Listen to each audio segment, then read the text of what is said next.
They run it down a river and they'll get it eventually. Yeah, Right. really? I don't believe you. Are we going to charge him the money it took to empty out the reservoir? I don't think they should charge him. I think they should have shouldn't have done anything. Funny thing is, Portland is full of recyclers in bad shirts, stinking of patchouli, and this is what they do, Bill. This is what they do. Well, not just them, but in looking at that video, I think the funniest thing that dude said was that he was under the influence of alcohol. I don't know if I necessarily agree with the past tense. Yeah. Well, the irony is, Bill, you throw out your urine when you find water in it. Yes, that's puzzling. I do not hydrate with H2O, sir. I know. The other, this is kind of a tangential thing, but I was at a pool the other day before they asked me to leave. And, is there any truth to the rumor of the ink thing? Like when you pee in a pool. Have you ever actually... Did it turn purple on you, Greg? No, I'm just saying, it's never happened. It was purple, but there was no dye in there. It's never happened to you. That's why I think that it was something created to scare kids. It's not real. It's not real. So now that you told them, it's just there to scare them. They're going to pee in your pool. Why don't you just keep it to yourself? All those kids who are watching the show at 3 in the morning. I know. No, I just don't believe it's real. I've never seen it. It's an urban legend. After years of field work, it's an urban legend. Let's send that over to the Mythbusters. There you go. Yeah. That's a good one. All right, so last night I told you how much I enjoy laser tag. That's the name of my Austrian personal trainer. But I also love charity. So let's get to the latest piece of art. This is called Craig T. Nelson Thinking About a Unicorn. Key fact, thinking about a unicorn can lower your stress levels by 48%. Thinking about 2 unicorns, oddly, can cause a stroke. We have yet to receive a bid on this, so make a bid now, people. Email your offer to redeye@foxnews.com to be considered. And as you know, all the money this week goes to TAPS, a nonprofit group that provides grief counseling and support programs to families of fallen soldiers. You can go to taps.org to learn more. And let's not forget the real message. It's not about charity. It's about me. Because I'm an awesome guy and much more awesome than this whole charity thing. Right? Right. All right. So, should ugly people be taxed more than beautiful people? We discussed Leanne Tweeden's new book, Tax the Crap Out of Homely People. But first, surprise. What did Nike do to get them in poo-poo? We report you desperately try to stay awake. Tonight's Tool for Tonight. That kid no longer works here, by the way. Poor guy. All right.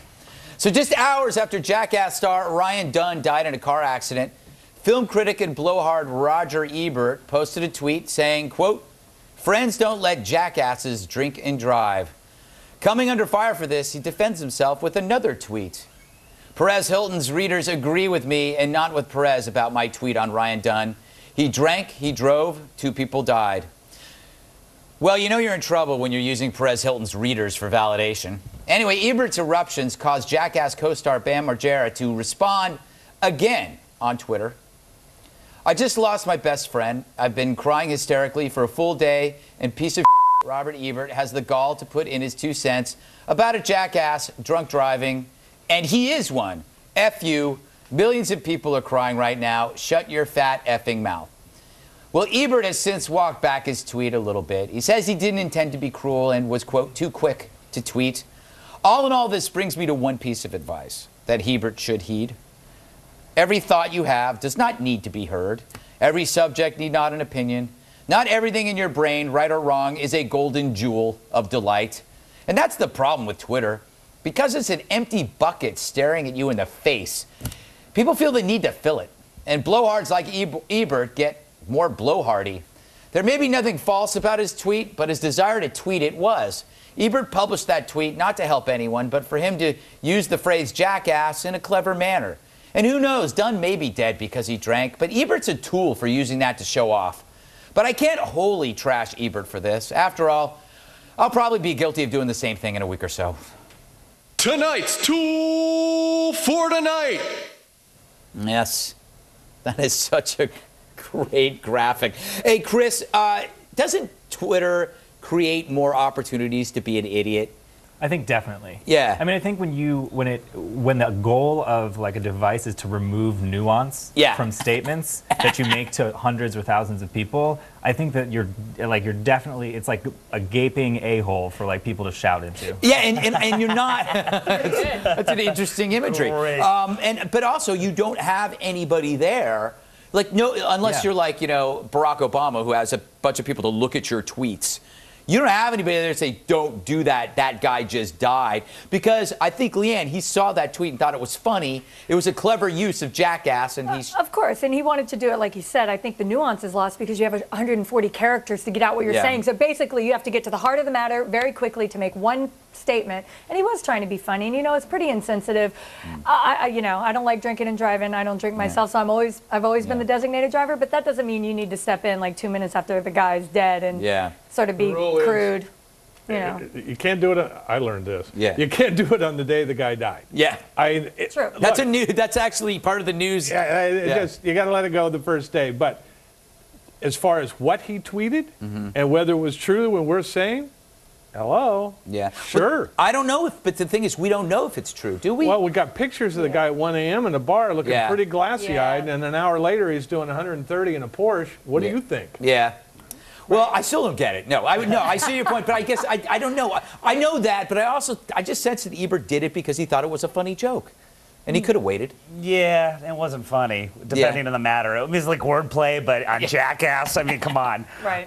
This reminds me of the great Amy Mann Ice-T Twitter feud of April 2010. Now, as you remember, Amy Mann made a casual comment on Ice-T's acting ability, or lack thereof, and Ice-T responded in kind with, "Yo, Amy Mann, stop worrying about my acting and stop worrying about your bunk-ass music, and meanwhile, go eat a bowl of D's." And I'm censoring. And from there, Ice-T's followers threatened her and just destroyed her account. So is the horror of the freshly crafted tweet, of the quickly crafted tweet. That's right. It can get you nowhere fast. You know, the big problem is, Ebert, is he has steered me wrong on so many movies.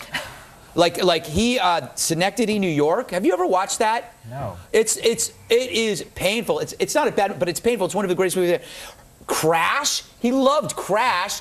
Probably not an appropriate use of a movie right now. I apologize. Monster. He loved Monster. He's talking. These are the best movies of the decade. All of these are really grim movies. You want to know an awesome Ebert fact? What? Wrote the script for Beyond the Valley of the Dolls. That's true. That's true. I will say He's got a little freak in him. I will say this. He did say Bad Lieutenant, Port of Call was a great movie, which it was, with the Nicolas Cage movie, is fantastic. By Werner Herzog, is a great movie. It's the only one I like. Okay, I am babbling about films. Do you have a comment on the show? Email us. It's reda@foxnews.com, and to leave a voicemail on my direct line, call 212-462-5050. Still to come, the halftime report from TV's Andy Levy. A jerk!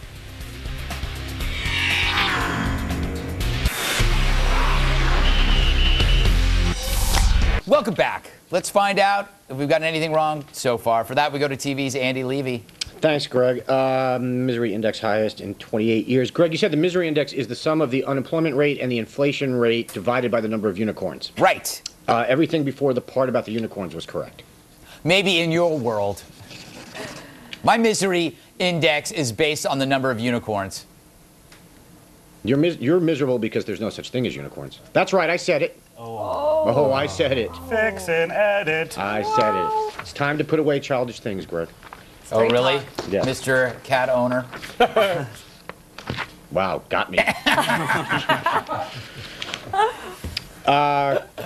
Couple boring facts that are not about unicorns, which is why they're boring.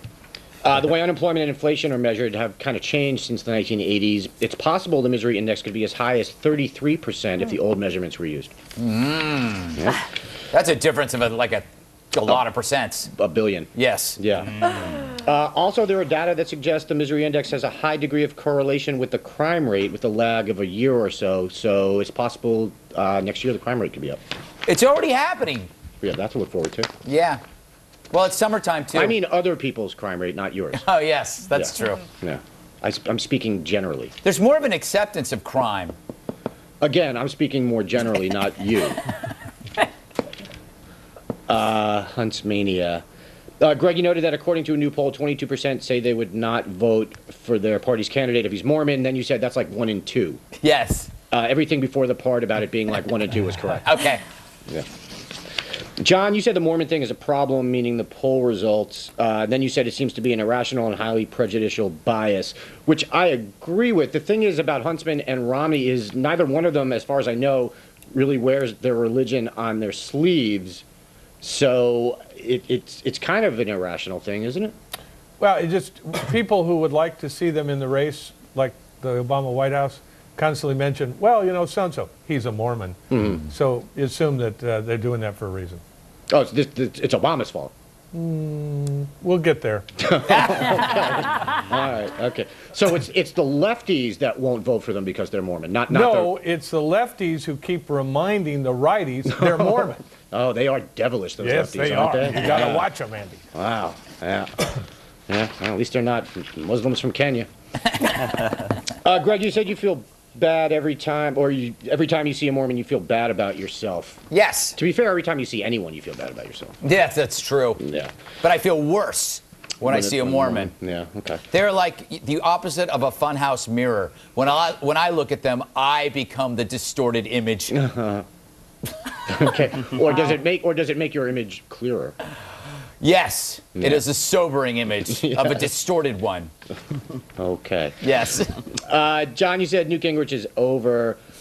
See if this changes your mind. The Washington Post is now reporting that he had a second line of credit at Tiffany's for as much as $1 million. No. Does not change my mind. He's back, baby. He's right. back. Waving that jewelry around. Yeah. Wow. Yeah. Dude pees in the Portland Reservoir. Chris, you said you don't understand why Portland is worried about one guy peeing when you turn on the faucet here in New York City. 2 times out of 10, the water is brown. First of all, I think you're lowballing that. Yeah, right? But aren't people from Portland supposed to be into nature and stuff like that? What's the problem here? I don't know. That's why it's so surprising. I mean, these are people who literally roll around in their own filth for the weekend, on the weekend for fun in tents. I don't understand that part of it at all. Do they literally do that? Yes. I mean, that's what camping is, isn't it? Okay. And, fun fact, they actually make their clothing out of human compost. It's definitely how you make granola. Yeah. I thought this was some kind of festival that I wasn't aware of. Granola is made from human compost? Yeah, rolling around in it. I had no idea. Yeah. Also patchouli. Yeah. Byproduct. Yeah. Leanne, you asked if the city of Portland's going to charge Josh Cedar the money it costs him to drain the reservoir. They say they haven't decided that yet, but he says if they do, he can't afford to pay it. Right. Okay. Which after seeing him, I fully believe. I believe it too. Yeah. I miss you, Andy. Oh, I miss you too. Non sequitur. Hello. Yeah. Greg, why is the fact that the dude is named Josh Cedar ironic? Well, just because it's Cedar, S-C-A-T-E-R, and he was caught peeing. Not the nature connection. Yeah, it was, I went with the S-E-A-T. I still don't get this. Yeah, it wasn't really. I was trying. Sometimes people sit and pee. Oh, okay. Usually not dudes, but whatever. I like my Cedar Woods nature. No judgment. Wait till you're closing in on 50, Andy. No judgments. No, that's one of the few times you can sit down with pleasure. That's when you do the lean against the wall. Yeah, I understand that. Yeah. Don't gotta be 50 for that. Yeah. My favorite part is when Cedar referred to what he did as making an accident. Yes, that was is he, amazing. 2? Is he 2? Making the accident with the tinkle. I think he was fed those lines anyway. Yeah. Somebody told him to say the dead animals, the feces, I made an accident. Yeah. By the way, Portland's reservoirs are due to be replaced by underground storage facilities within the next decade. They may want to put a rush on that. Yeah.